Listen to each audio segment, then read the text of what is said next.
Operation सिंदूर के तहत पाकिस्तान के 9 बड़े आतंकवादी ठिकानों को निशाना बनाकर उन्हें तबाह कर दिया। इन 9 आतंकवादी ठिकानों की अब कुछ चौंका देने वाली बातें सामने आई है।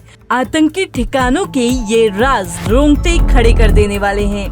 पाकिस्तान के इन आतंकी ठिकानों में कहीं चाइल्ड सोल्जर्स बन रहे थे तो कहीं हुई थी उरी, पुलवामा और पहलगाम जैसे हमलों की प्लानिंग। आइए आपको रूबरू करवाते हैं इन 9 ठिकानों की हकीकत से जो पाकिस्तान की सरजमी पर आतंकी फैक्ट्री थे।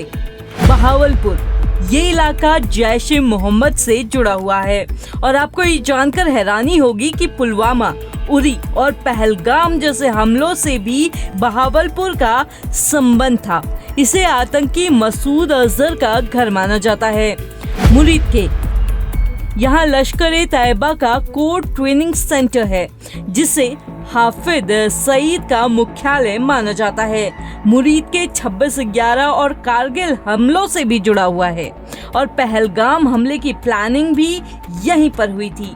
मुजफ्फराबाद, ये इलाका कश्मीर में आतंकवादी घुसपैठ के लिए एक्टिव लॉन्च पैड के तौर पर इस्तेमाल होता था।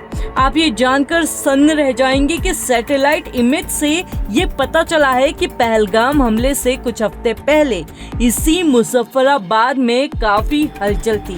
कोटली कैंप, ये जैश ए मोहम्मद और लश्कर-ए-तैयबा से जुड़ा हुआ है और कश्मीर के ऑपरेशंस के लिए एक लॉजिस्टिक और कम्युनिकेशन हब है। भीमबेकर कैंप, ये हिजबुल मुजाहिदीन से जुड़ा हुआ है जहां आतंकवादियों की भर्ती और ट्रेनिंग होती है। बाग कैंप, हिजबुल और ISIS से जुड़े ये कैंप चाइल्ड सोल्जर्स को प्रशिक्षण देने के साथ साथ यहाँ इन चाइल्ड सोल्जर्स का माइंड वॉश भी किया करते थे। चकमरू, ये लश्कर-ए-तैयबा और ISIS से रिलेटेड है। यहाँ पर आर्म्स की डंपिंग की जाती है जिसे आर्म ट्रांजिट पॉइंट कहा जाता है। गुलपुर कैंप, ये भी लश्कर-ए-तैयबा से जुड़ा है और यहाँ पर आतंकियों के लिए टेम्पररी हाइडआउट बनाए जाते हैं।